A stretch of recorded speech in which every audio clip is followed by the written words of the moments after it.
Hi hello ನಮಸ್ಕಾರ ಸ್ನೇಹಿತರೆ. ಏನಪ್ಪ ಆಗ್ತದೆ, ಪಾಪ ಗೌರಿ ತಪ್ಪು ಮಾಡದೇ ಇದ್ರು ಎಲ್ಲ ಬ್ಲೇಮ್ಸ್ ಕೂಡ ಅವಳಿಗೆ ಹೋಗ್ತದೆ.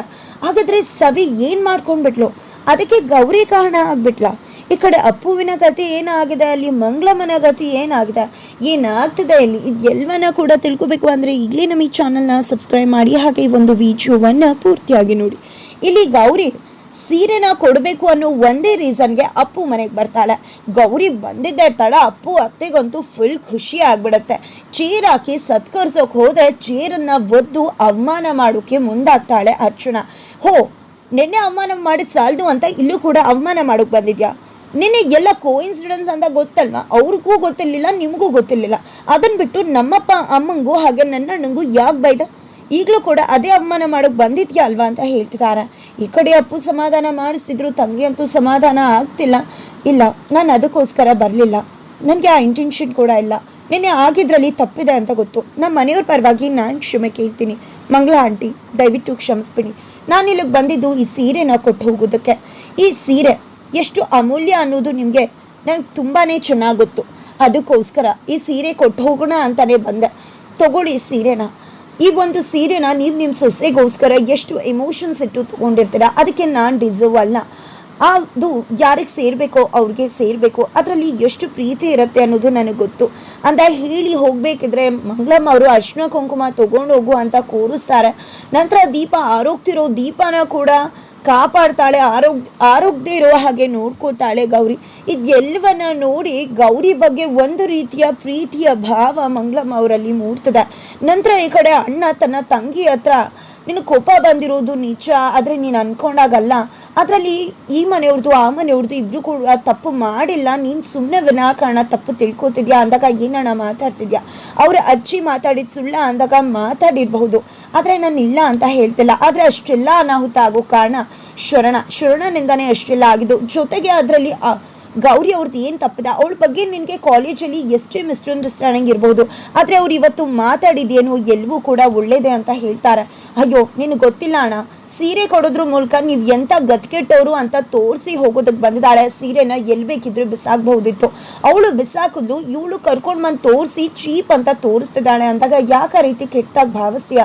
ಅವ್ರ ಮನಸ್ಸಲ್ಲಿ ಆ ರೀತಿ ಏನೂ ಇಲ್ಲ. ಆದರೂ ಎಷ್ಟು ಪ್ರೀತಿಯಿಂದ ಅಮ್ಮ ತೊಗೊಂಡಿದ್ಲು ಅನ್ನೋದು ನನಗೆ ಗೊತ್ತು. ಆ ಪ್ರೀತಿ ಅರ್ಥ ಆಗೇನೆ ಗೌರಿ ಅವರು ಅದನ್ನು ತೊಗೊಂಡು ಬಂದಿರೋದು. ನೀನು ಅನ್ಕೊಂಡಾಗ ಅವರಲ್ಲ ಅಂತಾನೇ ಹೇಳಿ ತಂಗಿನ ಕರ್ಕೊಂಡು ಬರ್ತಾರೆ. ನಂತರ ಈ ಕಡೆ ಅರಿಶಿನ ಕುಂಕುಮ ಕೊಟ್ಟು ಕಳಿಸ್ತಾ ಇದ್ದಾರೆ. ಈ ಕಡೆ ಮತ್ತೆ ಗೌರಿನ ನೋಯಿಸೋಕೆ ಹೋಗ್ತಿದ್ರೆ ಈ ಕಡೆ ಗೌರಿನ ತುಂಬ ಪ್ರೀತಿಯಿಂದಾಗಿ ಮಂಗಳಮ್ಮ ಅವರು ಕಳಿಸ್ಕೊಡ್ತಾರೆ. ನಂತರ ಈ ಕಡೆ ದೊಡ್ಡ ವಿಷಯ ಆಗ್ಬಿಡತ್ತೆ. ಶರಣನಮ್ಮ ಅಂತೂ ಗೌರಿ ಹೋಗಿದ್ದಾಳೆ, ಇಬ್ರು ಸಂಬಂಧ ಕುದುರುತ್ತದೆ, ಇಬ್ರು ಮನೆಗಳು ಕೂಡ ಬ್ರೇಕ್ ಆಗಬೇಕು ರಿಲೇಷನ್, ಆಗ ಮಾತ್ರ ನೀನು ಕುರ್ಚಿ ನೆನಗೆ ಸಿಗೋಕೆ ಸಾಧ್ಯ. ಮೊದಲು ತಾಕತ್ತಿದ್ರೆ ಗಂಡಸಾಗಿದ್ರೆ ಕೆಲಸ ಮಾಡು, ಇಲ್ಲಾಂದ್ರೆ ನಾನೇ ಮಾಡ್ತೀನಿ ಅಂತ ಶರಣ ಅವ್ರ ತಾಯಿ ಅವನ ಮೇಲೆ ನೀರು ಸುರಿದು ಸರಿಯಾಗಿ ತರಾಟೆ ತಗೋತಾರೆ.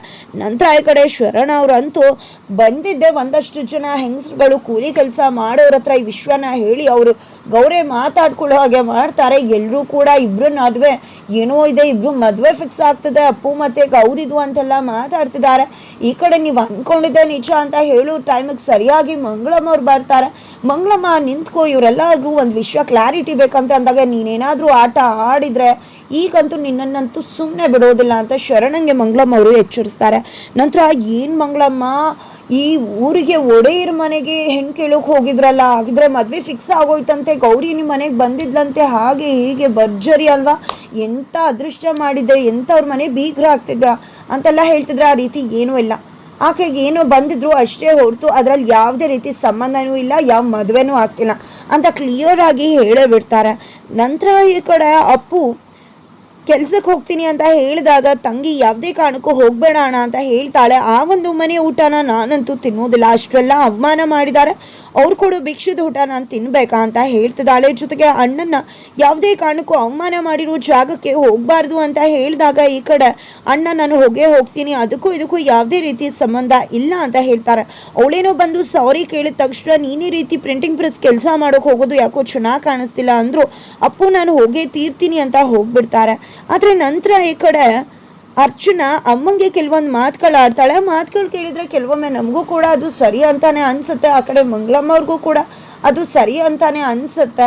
ಬಿಕಾಸ್ ಅಷ್ಟು ಅವಮಾನ ಮಾಡಿದ ಮನೆಗೆ ನಾವು ಹೋಗ್ಬೇಕಾ ಕೆಲಸ ಮಾಡೋದಕ್ಕೆ?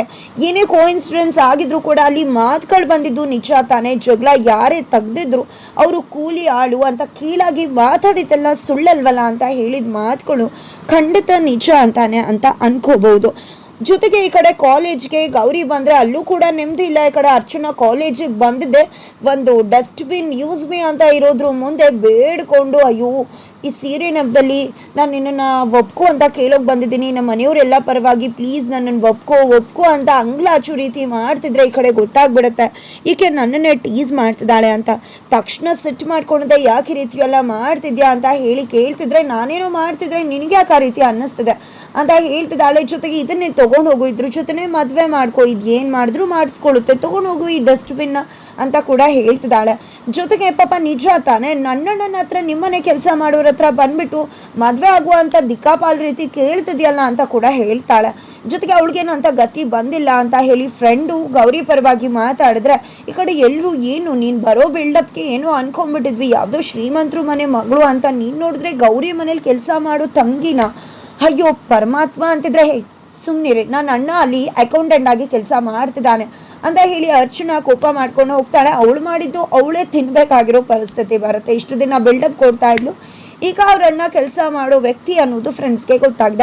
ನಂತರ ಈ ಕಡೆ ಫ್ರೆಂಡ್ಸ್ಗೆ ಬಂದರೆ ಅಲ್ಲಿ ಅಜ್ಜಿಯ ತಮ್ಮ ಅಂತೂ ಇವನ್ನ ಒದ್ದು ಓಡಿಸ್ತಿದ್ದಾರೆ. ಅಪ್ಪುನ ಹೇಗೆ ಬಂದೆ ನೀನು ಅವತ್ತು? ಅಕ್ಕ ಇವತ್ತು ತಂಗಿನ ಬುಟ್ಟಿಗೆ ಹಾಕೊಳ್ಳೋಕೆ ಬಂದಿದ್ಯಾ? ಹೆಗ್ಡೆ ಅವ್ರ ಮನೆ ಹೆಣ್ಮಕ್ಳ ಮೇಲೆ ಕಣ್ಣು ಹಾಕ್ತೀಯ? ನಿನ್ನಂಥವ್ನಿಗೆ ಯಾವುದೇ ಕಾರಣಕ್ಕೂ ಈ ಒಂದು ಪ್ರಿಂಟಿಂಗ್ ಪ್ರೆಸ್ಸಲ್ಲಿ ಜಾಗ ಇಲ್ಲ, ಮೊದಲು ಇಲ್ಲಿಂದ ಹೋಗ್ತಾ ಇರು ಅಂತ ಹೇಳ್ತಾರೆ. ಅಷ್ಟರಲ್ಲಿ ರಘುರಾಮ್ ಅವ್ರು ಬಂದು ಎಲ್ಲಿಗೆ ಹೋಗ್ತಿದ್ಯಾ ಅಪ್ಪು, ನೀನು ಹೋಗಬಾರ್ದು, ಇದು ನನ್ನ ಪ್ರಿಂಟಿಂಗ್ ಪ್ರೆಸ್ ಅಂತ ಹೇಳಬೇಕು, ಯಾರು ಹೇಳಿದ್ದು ನಿಮ್ಗೆ ಅಧಿಕಾರ ಕೊಟ್ಟಿದ್ದು ಇವ್ರನ್ನ ಕೆಲಸದಿಂದ ತೆಗೆದುಹಾಕೋದಕ್ಕೆ ಮಾವ ಅಂತ ಹೇಳಿ ಕೇಳ್ತಿದ್ರೆ, ಅದು ಅಕ್ಕ ಹೇಳಿದ್ದು ಅಂದಾಗ ಈ ಪ್ರಿಂಟಿಂಗ್ ಪ್ರೆಸ್ ನಡೆಸ್ತಿರೋದು ನಾನು, ಏನೇ ಡಿಸಿಷನ್ ಆದರೂ ನನ್ನಿಂದಾನೇ ಆಗಬೇಕು, ನಿಮಗೆ ನೀವೇ ಡಿಸಿಷನ್ ತಗೊಳ್ಳೋ ಆಗಿಲ್ಲ. ಈ ಒಂದು ಪ್ರಿಂಟಿಂಗ್ ಪ್ರೆಸ್ಸಲ್ಲಿ ನಾನು ಯಾರು ನಂಬ್ತೀನಿ ಅಂದರೆ ಅದು ಅಪ್ಪುನ ಮಾತ್ರ ಅಂತ ಹೇಳ್ತಿದ್ರೆ, ನಿನ್ನೆ ಆಗಿದ್ದೆಲ್ಲ ಮರ್ತ್ಬಿಟ್ಯಾ ಅಂದಾಗ, ನಿನ್ನೆ ಆಗಿದ್ದು ನಿನ್ನೆಗೆ, ಅದು ನಮ್ಮ ಮನೆಗಳ ವಿಷಯ, 2 ಮನೆ ವಿಷಯ, ಅದನ್ನ ಇಲ್ಲಿಗೆ ತರೋದು ಬೇಕಾಗಿಲ್ಲ. ಇವನು ಇಲ್ಲ ನನ್ನ ಏನೂ ಕೂಡ ನಡೆಯಲ್ಲ, ನಾನು ಅವನ್ನ ಅಷ್ಟು ನಂಬ್ತೀನಿ ಅಂತ ಹೇಳ್ತಿದ್ದಾರೆ. ಒಂದಿನ ಇವನೇ ನಿನ್ನ ಮಗಳನ್ನ ಓಡಿಸ್ಕೊಂಡು ಹೋಗ್ಬಿಟ್ರೆ ಏನು ಮಾಡ್ತೀಯ ಅಂದಾಗ, ನನಗೆ ಅಪ್ಪು ಮೇಲೆ ನಂಬಿಕೆ ಇದೆ, ಅವ್ನು ಎಂದೂ ಕೂಡ ಅಂತ ಕೆಲಸ ಮಾಡೋನಲ್ಲ ಅಂತ ಹೇಳ್ತಿದ್ದಾರೆ. ಪ್ರತಿಯೊಂದು ಮಾತುಗಳು ಅಪ್ಪು ಮನಸ್ಸು ಮುಟ್ತಿದೆ, ಮನ ತಟ್ತಿದೆ, ಕಣ್ಣೀರು ಬರ್ತಿದೆ. ಅಷ್ಟು ನಂಬಿಕೆ ಇಟ್ಟಿದ್ದಾರೆ ರಘುರಾಮ ಅಪ್ಪು ಮೇಲೆ. ಆ ನಂಬಿಕೆನ ಉಳಿಸ್ಕೊಳ್ಳೋದೇ ಅವನ ಜವಾಬ್ದಾರಿಯಾಗಿದೆ. ಜೊತೆಗೆ ಈ ಕಡೆ ರಘುರಾಮ್ ಅವರು ಇವನು ನನ್ನ ಮನೆ ಮಗ ಇದ್ದ ರೀತಿ ಅಂತ ಹೇಳಿ ಮತ್ತೆ ಆ ಒಂದು ಕೆಲಸಕ್ಕೆ ವಾಪಸ್ ಕರ್ಕೊಂಡು ಹೋಗ್ತಾರೆ. ನನಗೆ ಇಷ್ಟೆಲ್ಲ ಅವಮಾನ ಮಾಡಿದೆ ಅಲ್ವಾ, ನೋಡ್ತಾರು ಇವನು ನಿನ್ನ ನಂಬಿಕೆನ ಬ್ರೇಕ್ ಮಾಡುವ ಹಾಗೆ ನಾನು ಮಾಡ್ತೀನಿ ಅಂತ ಹೇಳಿ ಶಪಥ ಮಾಡ್ತಿದ್ದಾರೆ ರಘುರಾಮ್ ಮಾವ ಕೂಡ. ಇದೆಲ್ಲ ಆಗ್ತಾ ಇದೆ. ಫೈನಲಿ ಇಲ್ಲಿ ನಾನೇ ದುರಾದೃಷ್ಟವಂತೆ, ಅರ್ಚನಾ ಹೇಳಿದ್ರಲ್ಲಿ ಯಾವುದೇ ರೀತಿ ತಪ್ಪಿಲ್ಲ ಅಂತ ಫ್ರೆಂಡ್ಗೆ ಹೇಳ್ತಿದೆ. ಯಾಕೆ ಆ ರೀತಿ ಅನ್ಕೋತೀಯ, ನೀನು ಏನಾಯಿತು ಅದೆಲ್ಲ ಕೂಡ ಕೋಇನ್ಸಿಡೆನ್ಸಲ್ಲಿ ಆಗ್ಬಿಟ್ಟಿದೆ, ವಿನಾಕಾರಣ ಅಲ್ಲಿ ಯಾರ್ದು ಕೂಡ ತಪ್ಪಿಲ್ಲ ಅಂತ ಹೇಳ್ತಿದ್ದಾರೆ. ಜೊತೆಗೆ ಆದರೂ ಕೂಡ ನಾನೊಂದು ದುರಾದೃಷ್ಟವಂತನೇ, ನಾನು ಏನು ಅನ್ಕೋತೀನೋ ಎಲ್ಲ ಕೂಡ ಹೀಗೆ ಆಗುತ್ತೆ. ಮನೇಲೂ ಕೂಡ ಅಣ್ಣ ಮತ್ತು ಸವಿ ಮದುವೆ ವಿಷಯದಲ್ಲಿ ಜಗಳ ಆಗ್ತದೆ, ಅದಕ್ಕೂ ಕೂಡ ನಾನೇ ಕಾರಣ ಆಗ್ತಿದ್ದೀನಿ ಅಂತ ಅನ್ಕೋತಿದ್ದಾಗ ಈ ಕಡೆ ಕಾಲ್ ಬರುತ್ತೆ ಹಾಸ್ಪಿಟಲಿಂದ. ಅಂದ ತಕ್ಷಣ ಅವಳು ಶಾಕ್ ಆಗ್ತಾಳೆ, ಬಿಕಾಸ್ ಅವಳ ಸವಿ ಸುಸೈಡ್ ಅಟೆಂಪ್ಟ್ ಮಾಡ್ಕೊಂಡಿದ್ದಾಳೆ. ಹಾಗಾಗಿ ನೋಡಿದ ಮನೆಯಿಂದಾಗಿ ಎಂಥ ಅನಾಹುತ ಘಟಿಸ್ತದೆ ಅಂತ ಹೆದರ್ಕೊಂಡು ಹಾಸ್ಪಿಟಲ್ಗೆ ಹೋಗ್ತಾಳೆ. ಅಲ್ಲಿ ಅಡ್ಮಿಟ್ ಮಾಡಿದ್ದಾರೆ, ರಮಾ ತಾತ ಎಲ್ಲ ಕೂಡ ಇದ್ದಾರೆ. ಏನಾಯಿತು ಅದಕ್ಕೆ ಅತ್ತೆ ಅಂತ ಕೇಳ್ತಿದ್ರೆ, ಎಲ್ಲ ನಿನ್ನಿಂದಾನೆ, ನೀನೇ ದುರಾದೃಷ್ಟವಂತ, ಮನೆಗೆ ದುರಾದೃಷ್ಟವಂತೆ ಆಗಿದೆ. ಅಮ್ಮ ಸರಿಯಾಗಿ ಹೇಳ್ತಿದ್ಲು, ಈಗ ನನ್ನ ಮಗಳು ನನ್ನ ಜೀವನಕ್ಕೂ ದುರಾದೃಷ್ಟ ಅನ್ನೋದನ್ನು ತೊಗೊಂಡು ಬಂದ್ಬಿಟ್ಟಿಯಲ್ಲ. ನೀನು ಮದುವೆ ಆಗಿದ್ದಿದ್ರೆ ನನ್ನ ಮಗಳು ಕೂಡ ಮಾಣಿಕ್ಯನ ಜೊತೆ ಮದುವೆ ಆಗಿ ಚೆನ್ನಾಗಿರ್ತಿದ್ಲು, ಆದರೆ ಇವತ್ತು ಮದುವೆ ಆಗ್ತಿಲ್ಲ ಅಂದರೆ ಅದಕ್ಕೆ ನೀನೇ ಕಾರಣ. ಅದಕ್ಕೆ ನನ್ನ ಮಗಳು ಇಂಥ ಸ್ಥಿತಿಗೆ ಹೋಗಿದ್ದಾಳೆ, ನಿನ್ನಿಂದಾಗಿ ನನ್ನ ಮಗಳನ್ನೇ ಕರ್ಕೊಡೋ ಪರಿಸ್ಥಿತಿ ಬಂದ್ಬಿಟ್ಟಿದೆ ಅಂತ ಹೇಳಿ ನೀನೊಬ್ಳು ಅನ್ಲಕ್ಕಿ ಫುಲ್ಲು, ನೀನೊಬ್ಳು ದುರಾದೃಷ್ಟವಂತೆ, ದರಿದ್ರ ಅಂತ ಹೇಳಿ ಬಾಯಿಗೆ ಬಂದಂಗೆ ಬೈತಿದ್ದಾರೆ ಗೌರಿಗೆ. ಇದರಿಂದ ಅವಳಿಗೆ ಮನಸ್ಸಿಗೆ ತುಂಬಾ ನೋವಾಗ್ತದೆ. ಎಷ್ಟೇ ನೋವಾದರೂ ಕೂಡ ನನ್ನಿಂದಾಗಿ ಒಂದು ಜೀವ ಕೂತು ಬಂದ್ಬಿಡ್ತಲ್ಲ ಅಂತ ಹೇಳಿ ನೊಂದ್ಕೋತಿದ್ದಾಳೆ. ಅವಳು ನೇರವಾಗಿ ಏನೂ ಮಾಡಿಲ್ಲ, ಆದರೂ ಕೂಡ ಅವಳ ಕಾರಣದಿಂದ ಇಷ್ಟೆಲ್ಲ ನಡೀತಿದೆ ಅನ್ನೋ ಮನಸ್ಥಿತಿ ಅವಳದಾಗಿದೆ. ಅಲ್ಲೇ ಗೊತ್ತಾಗುತ್ತೆ ಅವಳು ಎಂಥ ದೊಡ್ಡ ಮನಸ್ಸಿನ ಹೆಣ್ಮಗಳು ಅಂತ. ತಾನು ಮಾಡದೇ ಇದ್ರು ತನ್ನ ಕಾರಣಕ್ಕೆ ಬೇರೆಯವರು ತೊಂದರೆ ಅನುಭವಿಸ್ತಿದ್ರೆ ಅದಕ್ಕೂ ನಾನೇ ಕಾರಣ ಅಂತ ಅಂದ್ಕೊಂಡು ನೊಂದ್ಕೋತಿರೋ ಜೀವಕ್ಕೆ ಮತ್ತಷ್ಟು ನೋವು ಕೊಡೋಕೆ ಸಿದ್ಧವಾಗಿದ್ದಾರೆ ಸುತ್ತಮುತ್ತ ಜನ. ಹಾಗಿದ್ರೆ ಮುಂದೆ ಏನಾಗುತ್ತೆ ತಿಳ್ಕೊಬೇಕು ಅಂದರೆ ಈಗಲೇ ನಮ್ಮ ಈ ಚಾನಲ್ನ ಸಬ್ಸ್ಕ್ರೈಬ್ ಮಾಡಿ, ಹಾಗೆ ಒಂದು ವಿಡಿಯೋವನ್ನು ಪೂರ್ತಿಯಾಗಿ ನೋಡಿ.